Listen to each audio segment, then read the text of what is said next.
Hey guys, I'm Gwen, and just wanted to get it, get that out there. I'm gonna be doing book reviews from now on, and obviously this is my first book review that I will be doing, and I shall be doing it over Dying to Know You by Aidan Chambers. If you've read the book, good, you know what I'm talking about. If not, there might or might not be spoilers. I'm gonna try not to let it be spoilers. But there might be, so I'm just apologizing ahead of time. And I'm not gonna start right away because I want to introduce myself because I think that seems more human. I mean, granted, I already told you my name, but that's not really introducing myself in my mind. And even if you guys aren't actually like replying back to me, oh, you know me, and I can sort of somewhat say I know you. But anyway, so whatever, my name is Gwen, like I said, and I'm a sophomore in high school. I know that isn't really much, really, and college students have a lot more to do than I do, I believe, and so I'll probably get like 2 done a week is my goal for book reviews, but there's been a lot of things going on lately. And then on Mondays and Wednesdays, I help teach a taekwondo class. So don't know when these are gonna get done, but I'm gonna do them if I can. And there probably won't be any reviews during the summer months, like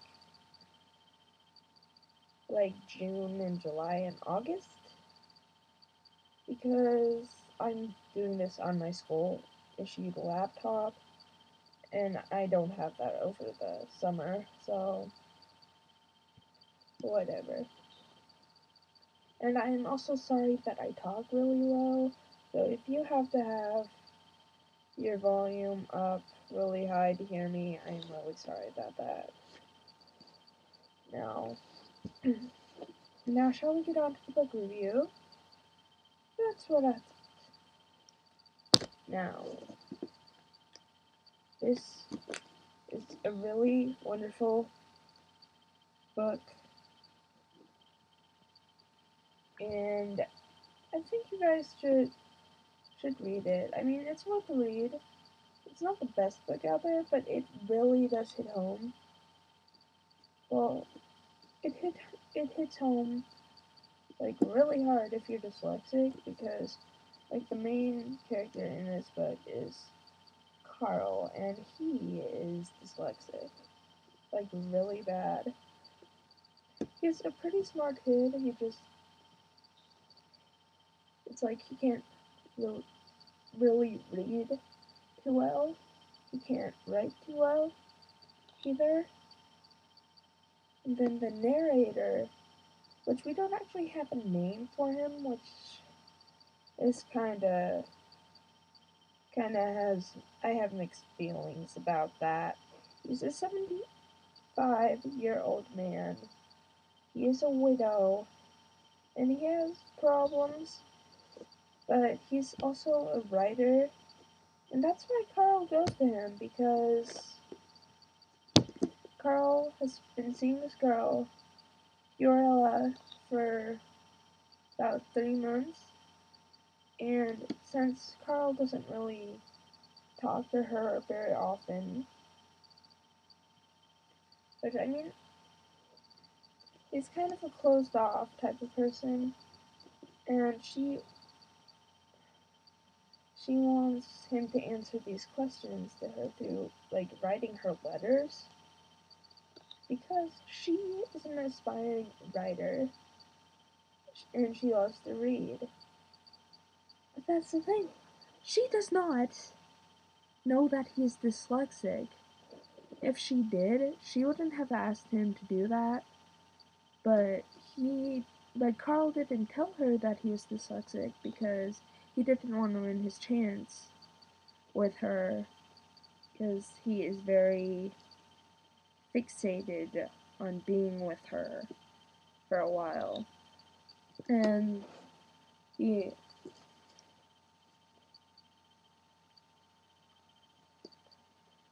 and so Carl goes to the narrator and talks to him because the narrator happens to be the author of, well, one of Fiorella's favorite authors.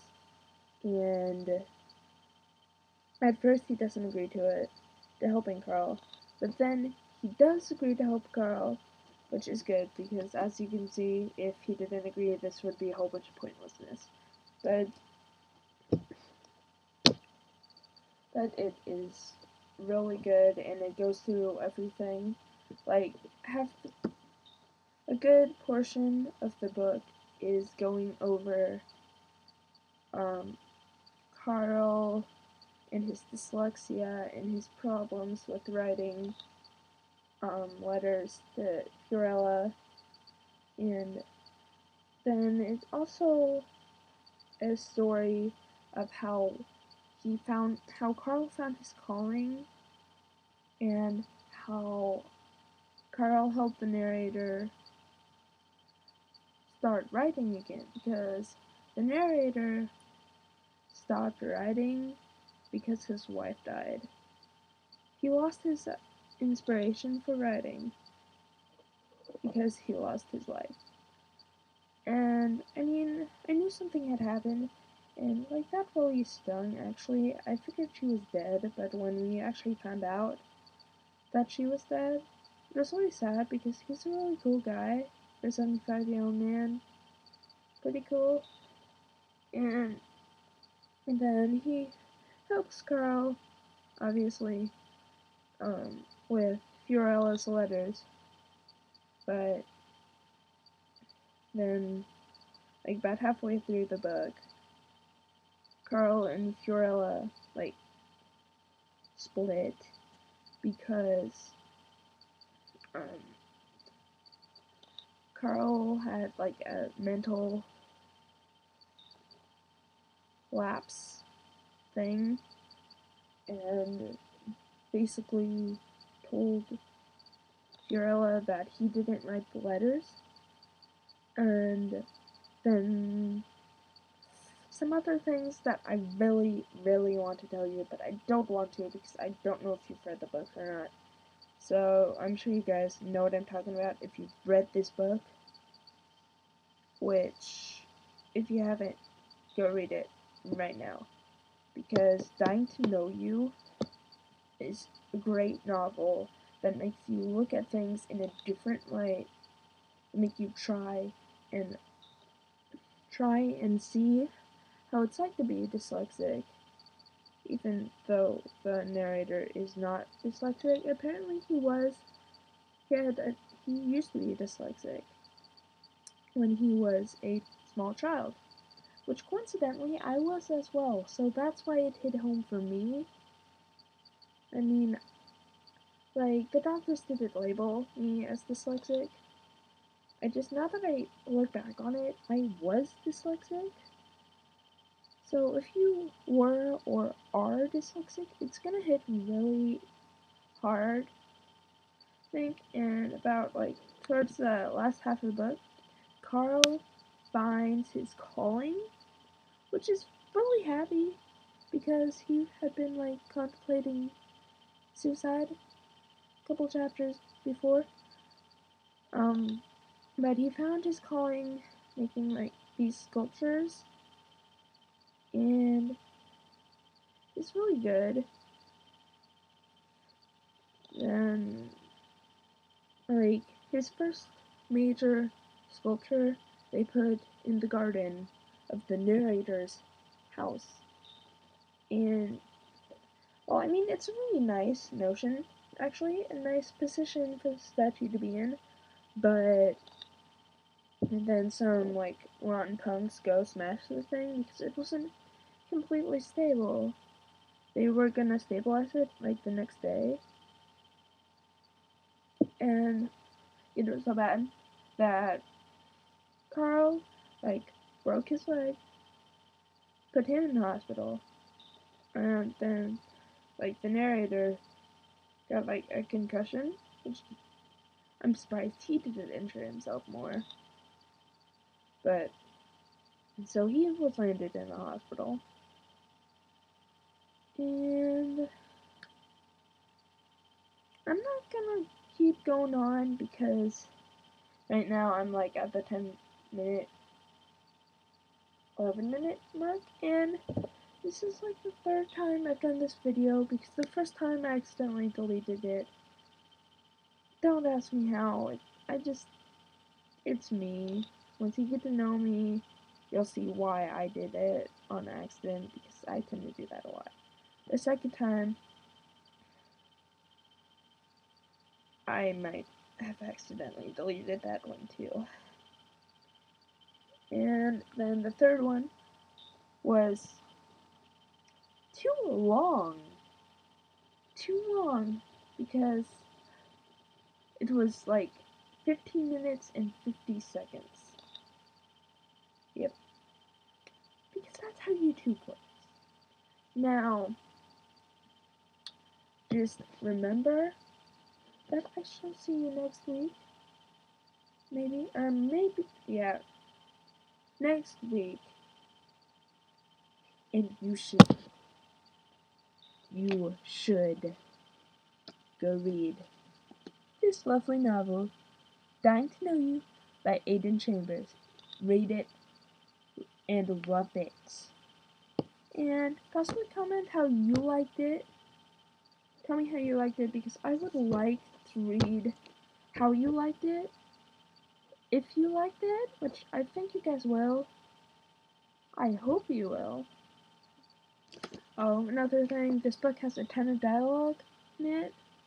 So if you like a whole bunch of description, this book might or might not be for you. I like description with my dialogue. A lot of description in my dialogue. But this is mostly dialogue. Truthfully, this is one of my favorite books because it hits home. And I will gladly read this over and over again. But I suggest you be aware that there's a ton of dialogue, and yeah, I'll just maybe don't even ask me about the fish. I don't know why the goldfish aren't there. There. This is the first page. First page is just plain dialogue. Just letting you know. And so if you're not all for dialogue, then don't read it. If you're already read it, good. If you haven't read it, I suggest reading it, whether you're a fan of dialogue or no. Now, I shall see you guys next time.